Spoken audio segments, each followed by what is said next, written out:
I really do hope, frankly, that she comes to that reality. She may not want to run for governor of the state of California. That may not be where she should be going. He was the first African American to be Speaker of the California Assembly and the first African American mayor of San Francisco. Willie Brown. Why does California have such a huge spending problem? If you were Speaker now, how would you carry forward the CEQA reform to get more affordable housing built in California?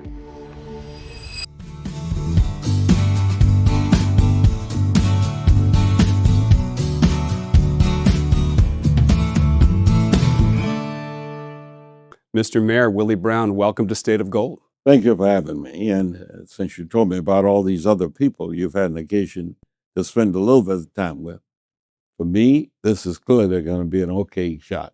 I think so. I think we're going to have a good conversation. Yeah. And it's good to do it in person, mano a mano. A lot of podcasts are virtual, but it's good to be with people in person. You look good. And I'm wondering. I won't do them, baby. You won't do remote? No. Okay. Not at all. If you can't show up somewhere with me, if I can provide the time, it seems to me that's what we have to do. Yeah. You're a relationship guy. You're known for that. But I want to ask you something just off the top because I'm a late middle-aged guy, and I'm wondering, what is your secret? How do you look so sharp? How do you feel so good at age 91? What's the longevity secret? What's your advice for us coming up? Believe it or not, absolutely do not allow anything negative to enter your soul. At all times, do your best to be as happy, as care given and care receiving as you possibly can. And do not assume that you can change things if you really can't. You discover it quick enough, move on. Do not let anything negative enter your soul, and don't think you can change things, move on. Okay, that's the 1-2 punch of longevity advice. I love it. All right, let's talk politics. Yes. You're one of the legends of politics in the U.S., politics in California, politics in San Francisco. I want to take you back a bit. 1992. In 1992, you were Speaker of the Assembly. Governor Wilson was the governor, and there was a long, drawn-out battle over the budget. It ultimately got signed, and the budget that year was $58 billion to run the whole state for the year. Now, I did a little math, and if you adjust for inflation and for the 30% increase in the California state population from 30 million to 39 million, the equivalent budget today to run the state would be $170 billion, compared to $58 billion all those years ago. Governor Newsom just signed a budget, as you know, that's over $320 billion. So $320 billion today, when time adjusted, it should be about $170. Why does California have such a huge spending problem? We are kind of an unusual place and an unusual state. Everybody that lives in California, everybody that works in California, seldom if ever thinks about cost. They only think about cost after they have suddenly enjoyed what that would pay for, would bring to them. And we really do just spend money. We spend money as ordinary human beings. We spend money as government. We spend money as taxpayers. We really spend a lot of money to run our state. That's in part why our state is far more interesting than almost any other state in the union. We almost like a nation. We're not just a state, period, which means we really do have to be on our game in order to keep making it the wonderful place it is. Well, we do spend a lot of money. We are a very interesting state. To your point, we're now the 4th largest economy, so we're like one of the top few countries. But it seems to me that we're spending too much. We're spending way too much, and we're not getting the value for the money these days. Do you have a different view? Well, I always am of the opinion that the public, as an elected official at one time and for more than 45 years, I've always been of the opinion that the public would tell me when I'm spending too much. When I became the mayor of San Francisco in 1996, this was a town that people were complaining about. Within a year and a half, the complaints went away, in part because we got permission to build a baseball stadium, a facility for the Giants to play in. The public had rejected it twice. We got authorization to go into partnership with the 49ers and the NFL to build a stadium in San Francisco that would be adequate rather than like converted Candlestick Park, which was being abandoned as a baseball park. We took over what at one time was a place where trucks parked and small developer operations trying to produce things called the South of Market area. We've turned the South of Market area into a whole new village called Mission Bay with some of everything in the world in it, particularly on the research end. We made it interesting enough for really smart, innovative, creative people to want to use this as their testing ground, want to use this as their launch place to do what they want to do. We could not have done that if I had been stuck only with the budget that my predecessor handed to me as we ousted him for not doing a good job. The same goes for the state of California.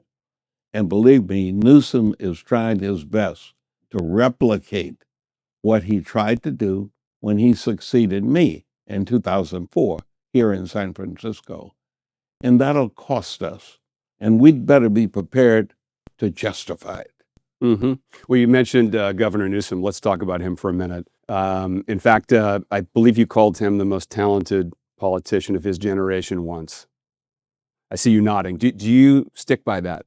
I do. I think that Gavin Newsom, when he took over as the mayorship here on my departure after 2 terms, you only have in 2 terms, if you're fortunate enough to get 2 terms.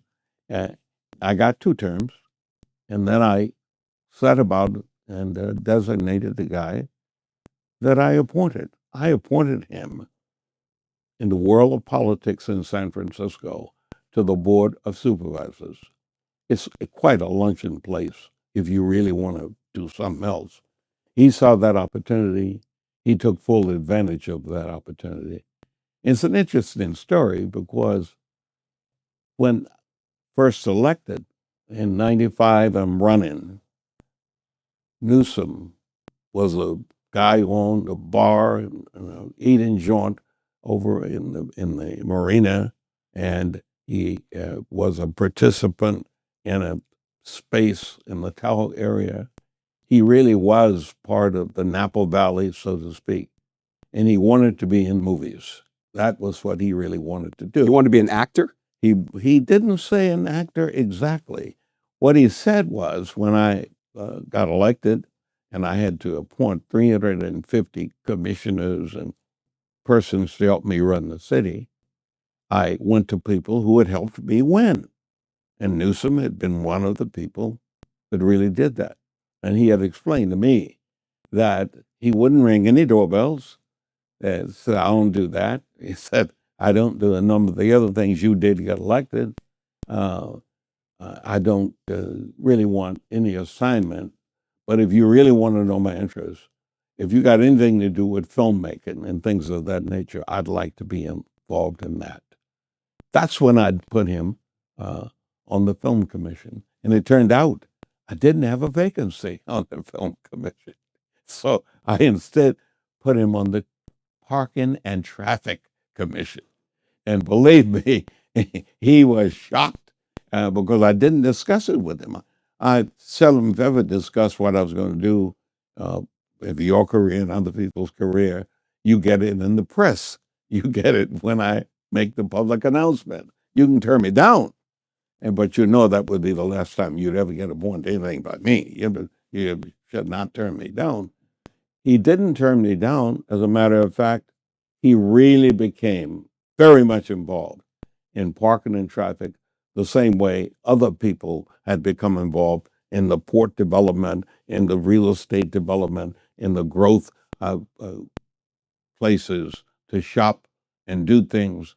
He became as committed to making parking and traffic work in this complicated city with all the things we have to do with transportation, etc.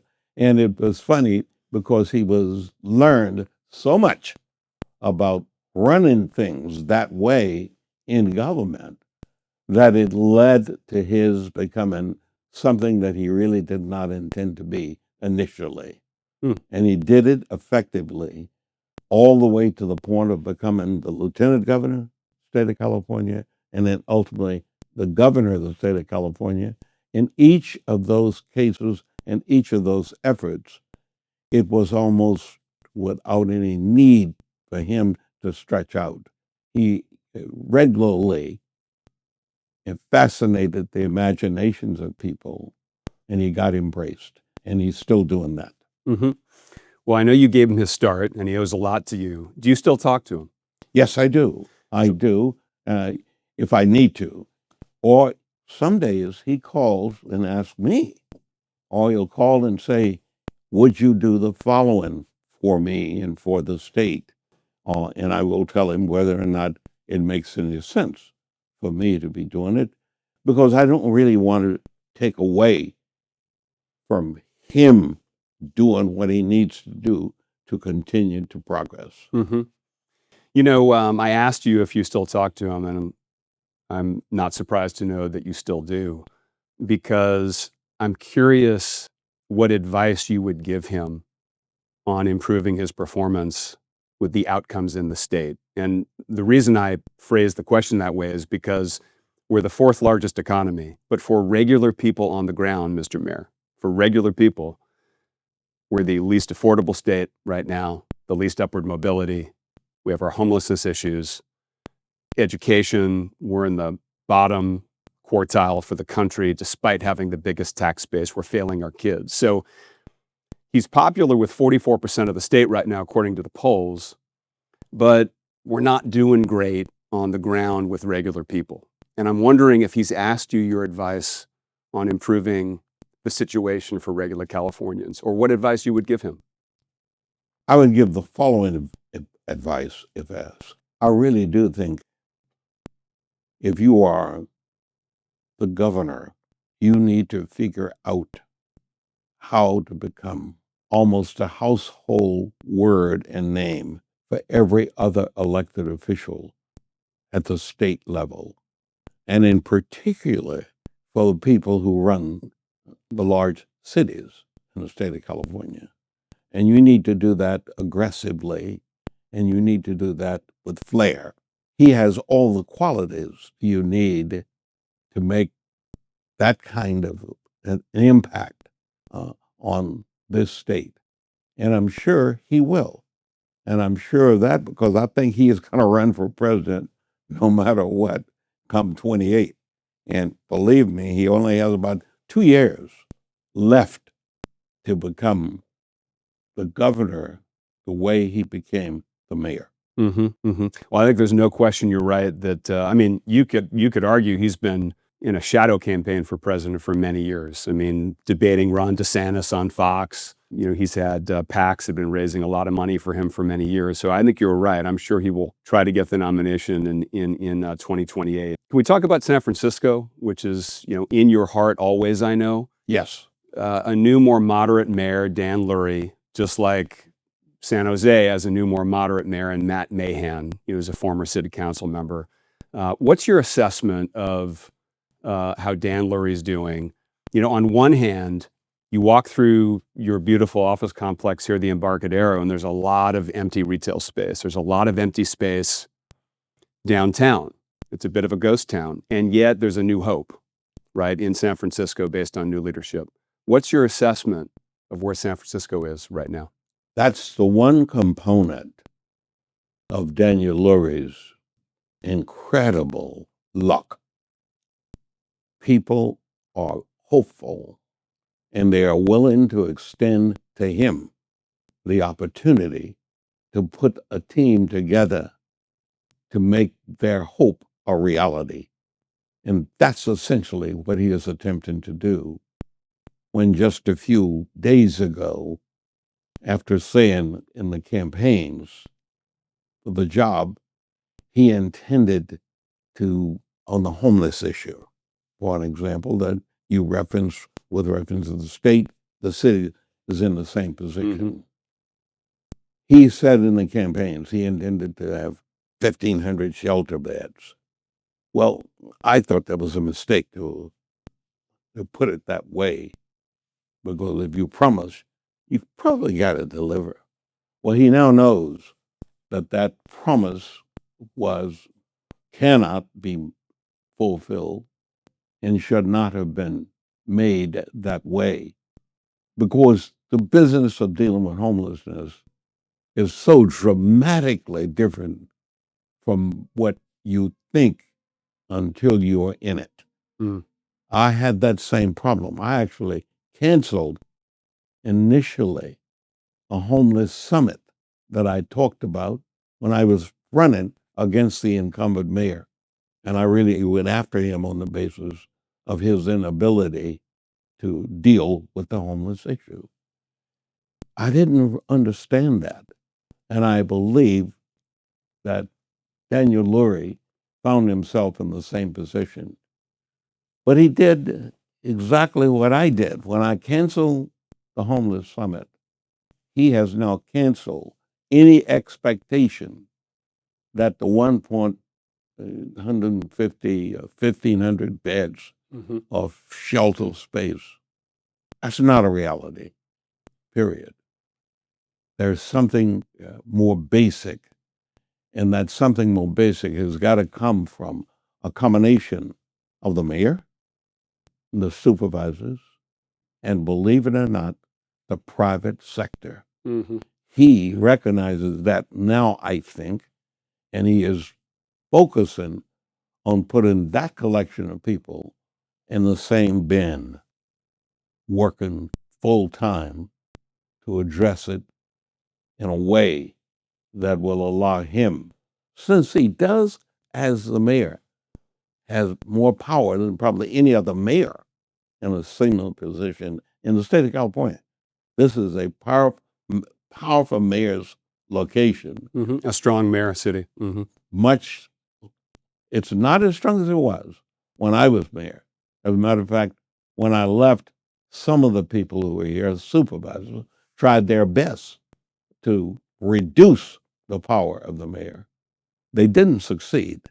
Public didn't let them succeed dramatically, but they made it more difficult to get a permit to build something. They made it more difficult to go higher in structure. The state of California has altered all of that, and now they're getting the opportunity to do that. In that bin that I talked about with all the soup, and with the mayor, and with the business world, and with the intellectual world, and with the financial world, good things could make that hope a reality that we now have as people living in San Francisco. So, Mr. Mayor, what I heard was that we're heading in a hopeful direction, that Dan Lurie overpromised on building units for the homeless population or beds for the homeless population, but has owned up to a promise that he couldn't keep, which is certainly the right thing to do, and that a coalition needs to come together to solve that problem in San Francisco.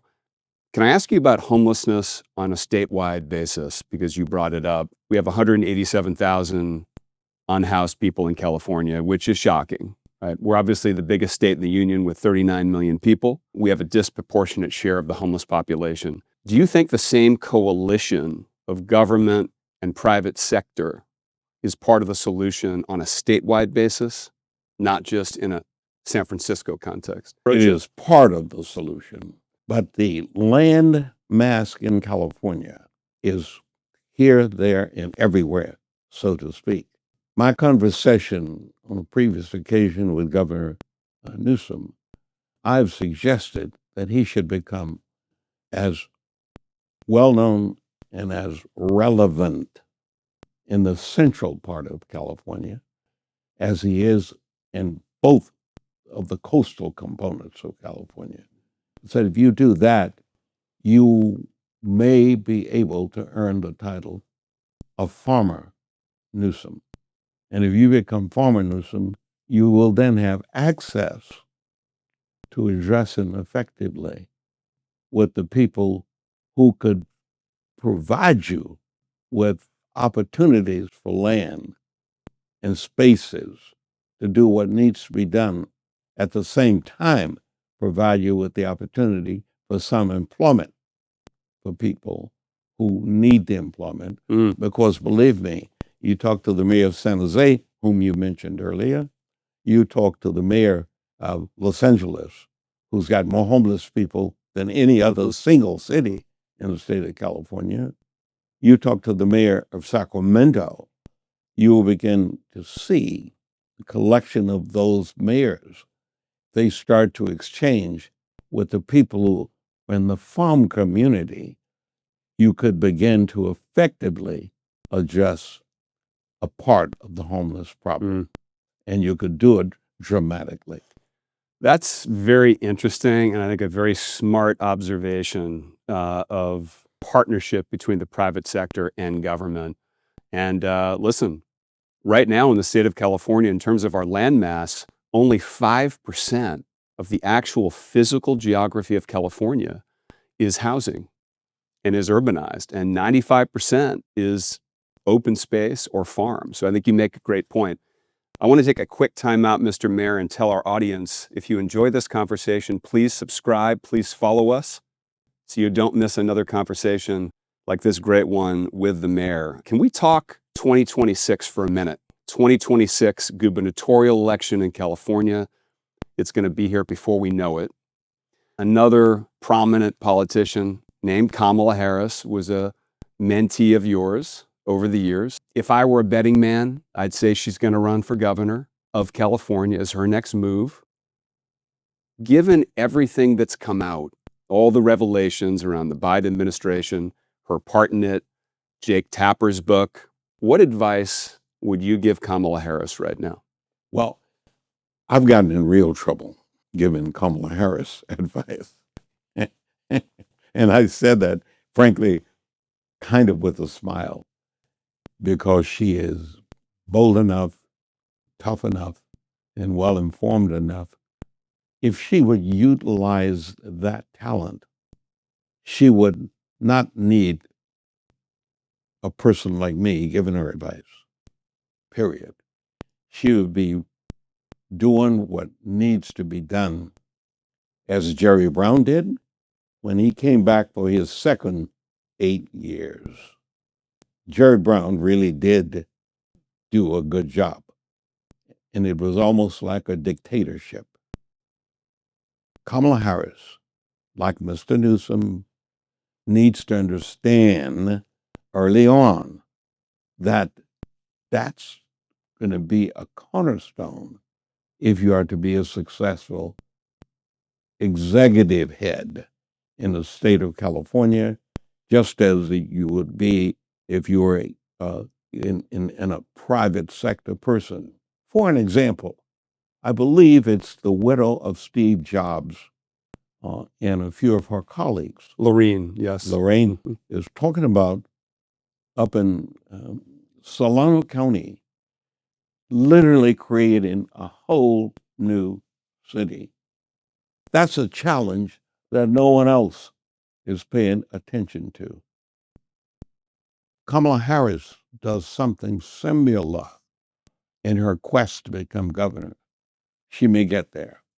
I gave her the advice that when she was under consideration, one of the final 5 to be the person that President Biden, then candidate Biden, would take as his running mate, I urged her, said, if he comes to you for VP, tell him you want to be the Attorney General.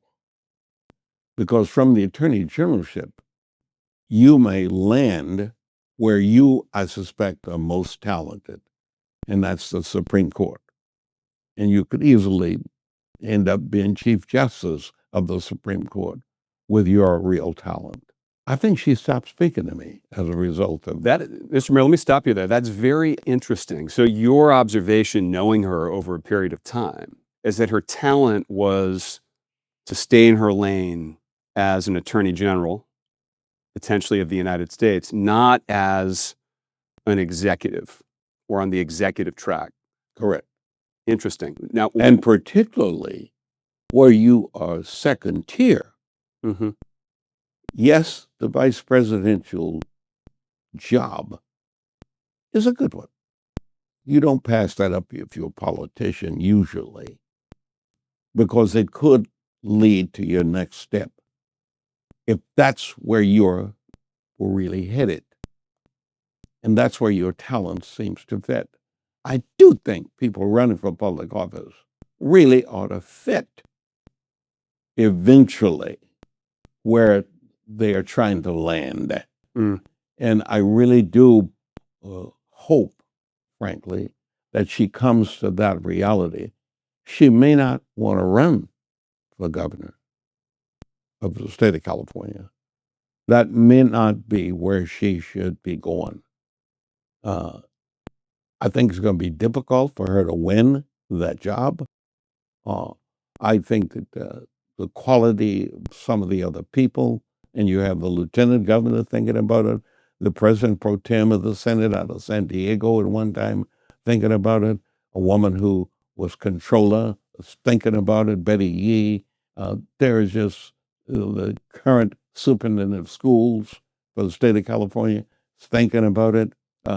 There's just so many really talented people thinking about that job. And then there is one who ran against the woman who's the mayor of Los Angeles, Rick Caruso. Rick Caruso. Let me tell you, I think everybody's ignoring him at the moment politically.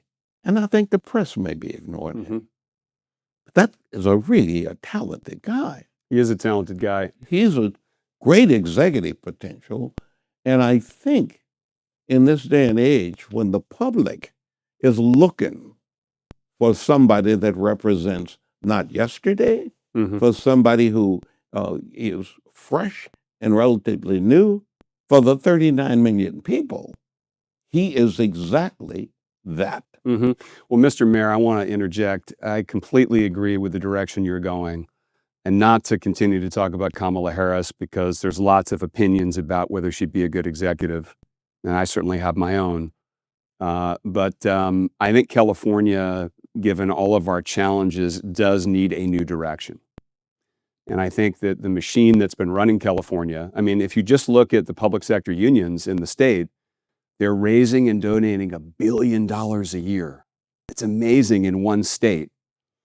And you can argue that they've got undue influence on the decisions our politicians are making.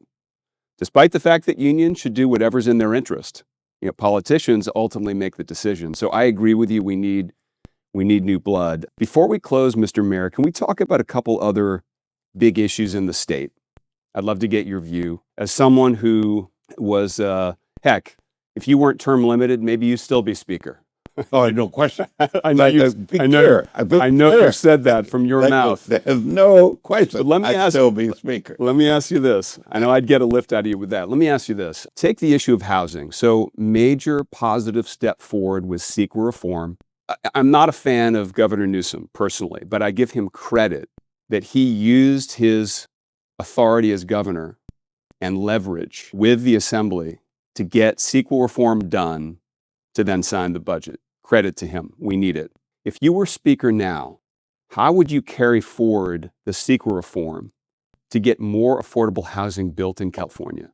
I'd replicate what Gavin Newsom did. He replicated what Jerry Brown did when he was functioning as mayor of Oakland. Jerry Brown knew that the environmental world had become so demanding and so forceful and so politically persuasive that too many politicians, too many of us were yielding to that world and to that political thrust. And we have put things on the ballot, like coastal control and all those kinds of things, all without realizing how devastating it could be on the legitimate growth which this nation state must engage in and must take.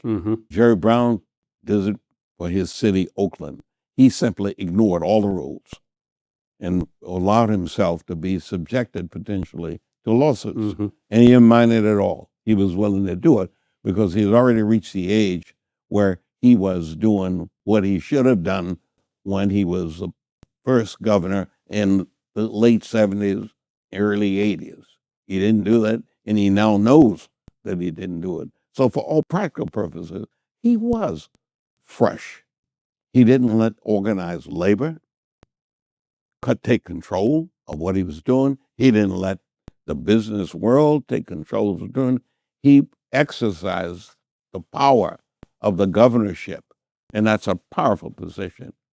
And he really set the tone that Gavin Newsom has now embraced. And so I am firmly of the opinion that that single act by Gavin Newsom on signing of that measure was something that very few people that think they have a career tomorrow would be doing.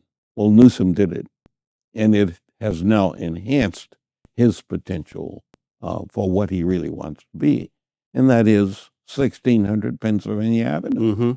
No question. One question before we close. You just reflected on political lessons. You just reflected on the lesson that Jerry Brown learned.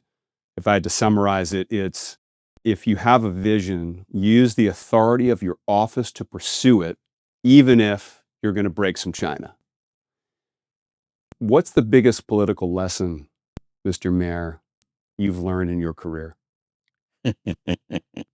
You know, in reality, I think that I have always been a bigger risk taker than almost anybody else.